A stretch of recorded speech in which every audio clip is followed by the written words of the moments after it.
नमस्कार मित्रांनो. Breakout trading सगळ्यांचा आवडता विषय. सगळ्यांना वाटतं माझ्याकडे असा स्टॉक असायला हवा, की ज्याने ब्रेकआउट घेतला, की एकदम फास्ट मोमेंटम आलं पाहिजे. म्हणजे स्विंग ट्रेडिंग करायचं म्हटलं, की थोडंसं पोझिशनल ट्रेडिंग जे काय असो, आपल्याला आवडतात ब्रेकआउट्स. आणि ब्रेकआउटमध्ये सगळ्यात मोठा प्रॉब्लेम कसं माहिती आहे? बऱ्याच लोकांच्या केसमध्ये ब्रेकआउट फेल होऊन जातो. ब्रेकआउट फेल्युअर का होत आहे? कारण की तुम्ही ब्रेकआउटमध्ये ते स्टॉक नाही निवडत आहे, ज्यात कन्फर्मेशन खूप स्ट्राँग आहे. आज मी तुम्हाला अशा 7 कन्फर्मेशन सांगणार आहे, जे कन्फर्मेशन जर तुम्ही ठेवले, तर तुमचे ब्रेकआउटचे फेलियर होण्याचे चान्सेस खूपच कमी होऊन जातील. आज आपण हे 7 कन्फर्मेशन बघणार आहोत. व्हिडिओ पूर्ण बघा. साधी कन्फर्मेशन तुमच्या खूप कामाचे आहेत आणि सगळे सोपे आहे. आपण इनफॅक्ट हे कन्फर्मेशन्स धनच्या स्कॅनएक्सवरती लावणार आहोत. स्कॅनएक्सवरती हा स्क्रीनरी मी तुम्हाला देणार आहे. पण तो लावायचा कसा? बनवायचा कसा? आणि यात जर तुम्हाला तुमचे कन्फर्मेशन्स ॲड करायचे असतील, काही बदलायचे असतील, तर तुम्हाला तेही करता येईल. तर चला तर मग व्हिडिओ चालू करूया. ब्रेकआउटमध्ये आपण नेहमी म्हणतो, की ब्रेकआउट करत असताना एखादा स्टॉक मला तो पकडायचा आहे आणि त्या ब्रेकआउटमध्ये मोमेंटम अजूनही असायला हवा, जेणेकरून मला अजून एक 10 ते 15% मोमेंटम भेटला पाहिजे त्या स्टॉकमध्ये. हा आपला नेहमीचा विषय असतो. मग असे कुठले कन्फर्मेशन्स आपण ठेवले पाहिजे, जेणेकरून आपल्याला कन्फर्मेशन भेटेल? तर आपण एक 7 कन्फर्मेशन्स ठेवूया. 5 कन्फर्मेशन्स आपण स्कॅनएक्सवर लावू. तिकडनं आपण आयडिया घेऊया, की ब्रेकआउट झाला आहे स्टॉकमध्ये आणि या ब्रेकआउटमध्ये मला घुसायचं आहे. पहिलं कन्फर्मेशन नेहमी असेल प्राईसचा.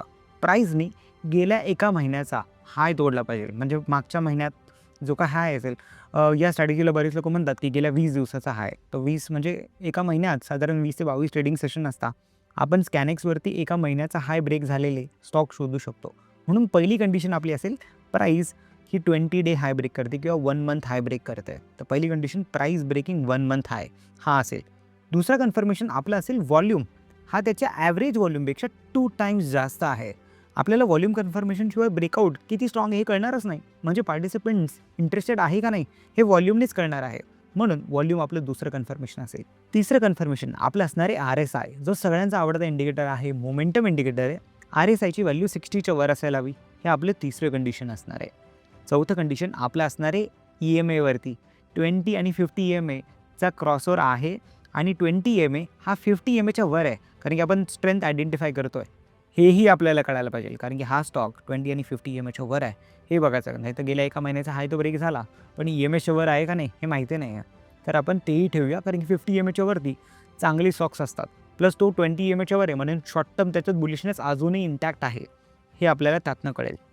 आणि त्याच्या पुढचं अजून एक शेवटचं 5वं कन्फर्मेशन जे आपण स्कॅनएक्सवर लावणार आहोत, ते आहे ADXचं. ADXची जेव्हा व्हॅल्यू 25च्या वर असते ना, ते स्टॉक खरंच खूप चांगल्या स्ट्रेंथ दाखवत आहे मोमेंटममध्ये. म्हणून आपण ADXची व्हॅल्यू 25च्या वर आहे का नाही हेही बघणार आहोत. चला आपण हे लावून बघूया आणि कुठले स्टॉक्स आज आपल्याला मिळत आहे ते बघू. मी इकडे स्कॅनएक्सवरती हा फिल्टर बनवला आहे, तुम्हाला दिसत असेल. आपण एक काम करूया, आपण एक नवीन बनवूया. मी क्रिएटला जातो, तुमच्यासोबत एक नवीन क्रिएट करून बघूया आणि त्यावर असताना आपल्याला लक्षात येईल की किती स्टॉक आहे. आता तसं आपण बघूया तर बघा इकडे 2900 स्टॉक आहे, कारण की NSEचे सगळे स्टॉक्स आलेत. आता आपण एक आपण जसे कंडिशन्स बोललो त्या कंडिशन्स इथे लावून बघू. पहिली कंडिशन होती आपली हाय. हाय आज ब्रेक झाला पाहिजे एका महिन्याचा. आज जर हाय ब्रेक झाला पाहिजे तर मी इथे ॲड फिल्टरवर जातोय आणि मी पहिली इथे हाय प्राईस सिलेक्ट करतोय.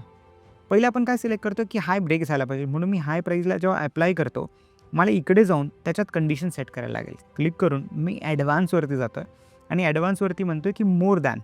आता कशाच्या वरती गेली हाय? पॅरामीटर्समध्ये मी जाऊन परत नवीन हाय प्राईस चूज करतो की ही हाय प्राईस कसली असायला हवी मागच्या एका महिन्याची. इथे खाली बघा मंथ सिलेक्ट करायचं आपल्याला. तर हे ते स्टॉक्स आहेत ज्यांच्यात त्यांची current high price is greater than high price previous month. हे आता याच्यात येतं आहे. म्हणजे हाय प्राईस मागच्या महिन्याची आहे त्याच्यावर आहे. किती स्टॉक दिसत आहे? 109. पण मला असे स्टॉक्स हवे ज्यांनी आज ब्रेक केलं आहे.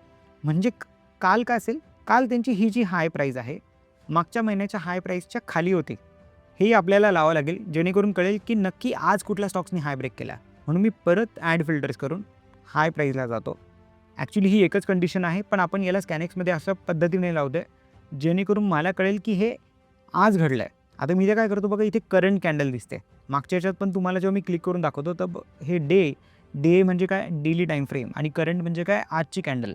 आता मी पुढच्या सेटिंगमध्ये जातो आणि तिथे बघा हाय प्राईसवर जाऊन काय करतो, हे करंटला प्रिव्हियस करतो आहे. म्हणजे कालच्या कॅन्डलची कंडिशन लावतो. प्रिव्हियस कॅन्डलचा जो हाय होता त्याला परत ॲडव्हान्सवर क्लिक करतो आणि सांगतो की ती लेस दॅन असायला हवी. कारण की कालची कॅन्डल मागच्या एका महिन्यापेक्षा कमी असायला हवी. म्हणून पॅरामीटर्समध्ये जाऊन परत हाय प्राईस सिलेक्ट करतो आणि ती कशापेक्षा कमी असायला हवी कालची कॅन्डल? मागच्या महिन्यातला जो हाय होता त्याच्यापेक्षा ती कमी असायला हवी. आता ती कंडिशन मी लावून ओके केलं तर बघा आता किती स्टॉक्स राहिले? 40 स्टॉक. मग आपण बघितलं की एका महिन्याचा हाय ब्रेक झालेले 109 स्टॉक्स होते. पण ते पूर्ण मागच्या एका महिन्याच्या हायच्या वर चालू आहेत, ते ऑलरेडी कळालं आहे. आज कोणी ब्रेक केलं तर हे 40 स्टॉक्सनी आज हाय ब्रेक केला. पण ही तर एकच कंडिशन झाली. म्हणून आपण म्हणतो ना ॲडिशनल कन्फर्मेशन का असायला हवे? कारण की स्टॉक्स कमीत कमी आपल्या लिस्टच्या समोर यायला हवे. कारण की त्याने त्यांचे ब्रेकआउटचे फेलियरचे चान्सेस कमी असतील. पुढची कंडिशन आपली होती व्हॉल्यूमची. आता आपण व्हॉल्यूम सिलेक्ट करूया इथे. व्हॉल्यूमवर जेव्हा क्लिक करून परत अप्लाय करू, परत व्हॉल्यूमच्या एक्स्ट्रा सेटिंग्समध्ये जाऊया ॲडव्हान्समध्ये आणि ॲडव्हान्समध्ये काय सांगू? हे व्हॉल्यूम इज मोर दॅन. कशाच्यावरती हा व्हॉल्यूम? आपल्याला बघा इथे खाली एक व्हॉल्यूम आहे तुमच्याकडे. त्याचा 10 डेजचा जो SMA आहे, 20 डेजचा नाही सांगत आहे, गेल्या 10 दिवसाचा जो सिम्पल मूव्हिंग ॲव्हरेज व्हॉल्यूम आहे त्याच्या इंटू 2 टाईम्स येतो. त्याला मी सिलेक्ट केलं आणि परत बाहेर क्लिक केलं. तर आता माझ्याकडे फक्त 15 स्टॉक्स आले ज्यांचा व्हॉल्यूम्स 2 टाईम्स आहे, म्हणजे व्हॉल्यूम पार्टिसिपेंट्स त्याच्यात आहे. ॲड करू. पुढची कंडिशन आपल्याला हवी RSIची. मी RSIला जातो, क्लिक करतो आहे, ओके करेल. RSIवर जेव्हा मी इथे परत क्लिक करेल तर मला मिनिमम RSI 60 असायला हवा. कारण की असे स्टॉक्स हवे ज्यांचा RSI 60च्या वरती आहे, म्हणजे ते मोमेंटममध्ये आहे. आता माझ्याकडे फक्त 5 स्टॉक्स आलेत. आपण साधारण 109 स्टॉक्सवरनं म्हणजे 2900वरनं पहिले 109वर आलो, 109वरनं 40 आणि आता आपल्याकडे 5 स्टॉक्स आहेत. अजून एक कंडिशन होती आपली EMAची. याच्यात आपण EMA सिलेक्ट करू. EMAवर क्लिक केल्यावर मी काय करतो? कुठला EMA हवा मला? 20 EMA. 20 EMA मी क्लिक करून काय करतो? परत त्याच्या ॲडव्हान्स सेटिंग्समध्ये जातो आणि ॲडव्हान्समध्ये मला काय म्हणायचं आहे की ते मोर दॅन काय हवं? EMA 50च्या वर हवं. परत मी एक EMA सिलेक्ट करतो की तो मोर दॅन आणि लेंथमध्ये मला 50 EMA सांगायला लागेल. तर 50 EMA सिलेक्ट केला. अजूनही ते 5ही स्टॉक्स ही कंडिशनही फुलफिल करत आहे. आणि शेवटची कंडिशन जी आपण 5वी लावणार होतो बघा, पहिला हाय प्राईस लागला, दुसरा व्हॉल्यूम, तिसरा RSI आणि चौथा EMA. आता 5वी आणि महत्त्वाची कंडिशन्स होती ADX. तर टेक्निकल इंडिकेटर्समध्ये तुम्ही बघाल तर तुम्ही इथे एवढे सारे इंडिकेटर्स आहेत. ह्यात तुम्हाला हवं तो पण तुम्ही चूज करू शकतात. मी आता स्ट्रेंथ आणि मोमेंटममध्ये आपण बघत आहोत म्हणून ADX घेतो आहे. ADX सिलेक्ट केल्यानंतर मला इथे ADXची व्हॅल्यू असायला हवी. जसं RSIमध्ये टाकलं तसं मला ADXची पण मिनिमम व्हॅल्यू 25 असायला हवी. मी 25 सिलेक्ट केली. आता माझ्यासमोर बघा किती स्टॉक्स आलेत? 4 स्टॉक्स आलेत, जे ही 5ही कंडिशन्स फुलफिल करत आहे. माझं काम सोपं आहे. मी 4ही स्टॉक्सचे चार्ट ओपन करून बघेल, हे कंडिशन्स ते फुलफिल करत आहे. पण राहिला विषय आता आपल्या 2 अजून कंडिशन्सचा. ते चार्टवर जाऊन लावू आणि बघू की आपल्याला काय कंडिशन्स अजून लावता येतील. मी इथे बघा तुमच्याकडे ट्रेडिंग व्ह्यू असं बटन येईल. तुम्ही जर क्लिक कराल तर चार्ट ओपन होईल त्याचा. आता हा डेली टाईम फ्रेमवर चार्ट ओपन झाला आहे. आता आपण काय करू? हे 5हीचे इंडिकेटर्स याच्यात आपल्याला त्यांनी सांगितले होते ते एकदा लावून बघू की नक्की हे सगळे पॅरामीटर्स कंप्लीट होत आहे का. आता आपण EMAमध्ये जाऊ आणि दोन्ही EMA लावून घेऊ. तर मी मूव्हिंग ॲव्हरेज एक्सपोनेन्शियलला 2दा क्लिक करतो कारण की मला 2 EMA बघायचे होते. 20 50च्या वर असायला हवा म्हणून मी एका EMAची सेटिंग 20 करून घेतो पहिले. तात्पुरता त्याचा कलर मी चला ब्लू ठेवूया, ओके केला. आणि पुढचा EMA आपण ठेवूया 50. त्याचा कलर आपण रेड करू आणि त्याची लेंथ करूया 50. ओके केलं. तर हा बघा 20 EMA म्हणजे ब्लू लाईन आपल्या 50 EMAच्या वर आहे म्हणून हा स्टॉक बुलिश आहे. आपली ती कंडिशन फुलफिल होते. प्राईस एका महिन्याचा हाय ब्रेक करते. तुम्हाला 1 महिन्याचा हाय चेक करायचा असेल तर तुम्हाला याला स्क्वीज करून चेक करायला लागेल की मागच्या महिन्यात काय त्याची प्राईस होती आणि त्याच्यावरती आहे का. तर हा त्याच्यावरती जातो आहे नक्की, हे आपल्याला दिसतं आहे. बघा अप ट्रेंड आहे. तर गेल्या महिन्याचा आहे, आपण आता समजा जुलैला आहोत तर 17 जुलै 17 जून बघूया. तर 17 जूनला त्याची प्राईस इथे होती. त्याच्यावरती आहोत आपण 400 होती आणि आजची 427 आहे. तर अप ट्रेंडमध्ये आहे. 20 डे हाय म्हणजे आपण 1 मंथ हाय ब्रेक केलेला आहे. ही एक कंडिशन आपली फुलफिल झाली. पुढची आपल्याला कंडिशन RSIची असायला हवी म्हणून मी RSI सिलेक्ट करतो. RSI क्लिक करून खाली RSI चेक करतो तर RSI बघा 67 आहे. ते आपण तिथे ठेवलं होतं की RSI मला 60च्या वर असायला हवा, तेही आहे. त्यापुढची कंडिशन आपण बघणार आहोत ADXची. मी ADX जेव्हा सिलेक्ट करतो तर ADX मला बघायचं ADX 25च्या वर असायला हवा. याचा ADX 35 आहे. आता स्ट्रॉंग आहे. 25च्या वरचा मला स्टॉक हवा होता. RSIवरती हवं होतं. मूव्हिंग ॲव्हरेज आणि प्राईस सगळे कन्फर्मेशन्स इथे आहे. व्हॉल्यूम जर तुम्ही इथे बघत असाल तर इथे तुम्हाला दिसतं ऑलरेडी की व्हॉल्यूम्स चांगले येतात आहे सध्या. व्हॉल्यूम तुम्हाला हाय व्हॉल्यूम बार्स दिसतात जेव्हा प्राईस वर जाते तेव्हा. तर व्हॉल्यूम पण कन्फर्मेशन आहे. आता असे पुढचे दुसरे 2 इंडिकेटर्स कुठले लावायचे जेणेकरून आपल्याला यात काय कळेल. तर सगळ्यात महत्त्वाचा विषय तो एक्सप्लोजिव्ह स्टॉक शोधला पण यात ट्रेलिंग असेल काय ठेवणार. समजा तुम्ही एंट्री घेतली आहे, या मोमेंटममध्ये तुम्ही आज एंटर झालात, ट्रेलिंग असेल लागेल ना, कुठे ट्रेल करायचा, स्टॉप लॉस ठेवायचा कुठे? बरेच लोक 20 EMAला स्टॉप लॉस ठेवू शकतात, पण बरेचदा 20 EMAच्या खाली चॉपीनेस येतं, मार्केटमधनं तुम्हाला एक्झिट भेटून जातो, परत प्राईस वर जाते. याकरता सगळ्यात चांगले इंडिकेटर आहे सुपर ट्रेंड. तुम्ही सुपर ट्रेंडवर क्लिक कराल आणि चेक कराल की सुपर ट्रेंडची लेवल काय आहे. तर आज सुपर ट्रेंड 393वर आहे. बाय डिफॉल्ट 10-3 या सेटिंगचा सुपर ट्रेंड लागला आहे. इथे तुम्ही सेटिंग्स जर चेंज कराल तर तुम्हाला तेही चालेल. 10-2 तुम्ही वापरू शकता, थोडंसं फास्ट होऊन जाईल.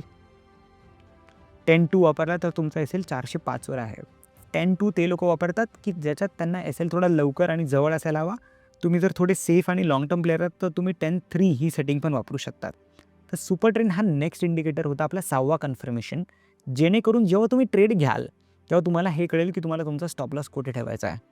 बऱ्याचदा मी रेकमेंड करेल की तुम्ही 10-2 ही सेटिंग यूज करा जर स्विंग ट्रेडर असेल तर, कारण की स्टॉप लॉस थोडा जवळ असेल आणि तुमच्याकरता ते चांगलं असेल की रिस्क थोडी अजून कमी होऊन जाते. या इंडिकेटरनंतर आपण अजून एक इंडिकेटर बघणार आहोत आपल्या कन्फर्मेशनसाठी, तो आहे MACD. MACD मी क्लिक केल्यावर हे फक्त चेक करून घेईल की MACD हा बुलिश आहे. मला आता अशा स्टॉकमध्ये नाही एंटर करायचं जिथे मार्केट पळालं आहे, थोडं ओव्हरबॉट झालं असेल आणि तिथे MACD क्रॉसवर नेगेटिव्ह तर नाही झाला. आपण 20 आणि 50 EMA वरती लावलेच आहेत. MACD पण एक मूव्हिंग ॲव्हरेजेस आहे, पण यात छोटे आहेत मूव्हिंग ॲव्हरेजेस 12 आणि 26. म्हणजे अजून तो मला थोडा शॉर्ट टर्म मोमेंटम दाखवतो आहे 20 आणि 50पेक्षा. MACD मला एक थोडा शॉर्ट टर्म मोमेंटम दाखवत आहे. मी वरती 20 आणि 50 कंपेअर करत होतो. MACD लावल्यामुळे मला एक 12 आणि 26 EMAचा कन्फर्मेशन भेटतं आहे. त्यामुळे MACD इंडिकेटर मला स्ट्रेंथ त्याच्या हिस्टोग्रामवरनं दाखवतो. बऱ्याचदा आयडेंटिफिकेशन का महत्त्वाचं आहे, कारण की हा मी स्टॉक लावला. समजा एक्साईड इंडस्ट्रीज पहिला स्टॉक आला, यात MACD एकदम खाली क्रॉस होण्यावर आहे. मी आता याला वॉचलिस्टला ठेवला आहे फक्त. मला 4 स्टॉक मिळाले आहेत. 4मधनं मला एंट्री 2मध्येच घ्यायची आहे असं पकडूया. तर त्यात याला आता तात्पुरतं आपण साईडला ठेवूया. पुढच्या स्टॉकचं नाव बघूया की काय आलं तर आपल्याकडे. पुढचं आलं तर PNC इन्फ्राटेक. इथे जाऊन आपले इंडिकेटर्स तसेच लागलेत. आता आपण स्टॉक चेंज करून बघू. PNC इन्फ्राटेक लावू. आता PNC इन्फ्राटेकमध्ये बघा, सेम स्टॉक 20-50च्या वरती आहे, सुपर ट्रेंडच्या वरती आहे, RSI 60च्या वर आहे, ADX चांगला 36 आहे. MACD परत एक्साईडसारखा थोडा खाली क्रॉसओव्हर आणि हिस्टोग्राम पण तुम्हाला दाखवते की मोमेंटम थोडं लॅग होतं आहे. वरती बघा तुम्हाला इथे विक दिसते. आपल्याला निदान कळते की प्रत्येक वेळेस स्टॉक बघितल्यानंतर त्यात काही निगेटिव्ह तर नाही. म्हणजे 7 कन्फर्मेशन्स लावल्यानंतरही आता हे 2 कन्फर्मेशन ॲडिशनल लावले MACD आणि सुपर ट्रेंड चार्टवर आल्यावर. स्कॅनेक्समध्ये नव्हते लावले, स्कॅनेक्सवर आपण 5 लावलेत. टोटल 7 कन्फर्मेशन लावतो आहे. त्यानंतरही समजा तुम्हाला वाटतं की कॅन्डलस्टिक पॅटर्न आज तुम्हाला थोडंसं वरती एक विक दाखवते, जेव्हा तुम्ही त्याला बघता तुम्ही क्लोजिंगला हा स्टॉक कसा असेल ते बघू शकता. तिसरा स्टॉक बघूया. त्याच्यात झालं जिंदाल वर्ल्ड वाईड.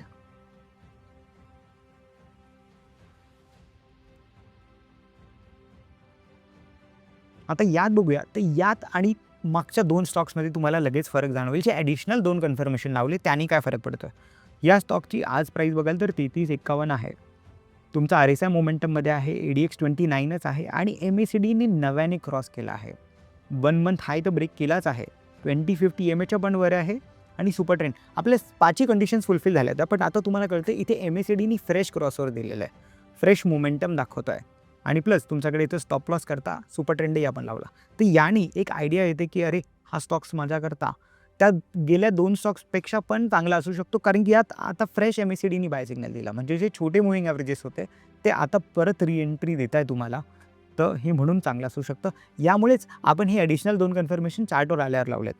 इथे बघूया चौथा स्टॉक आहे रॉसेल.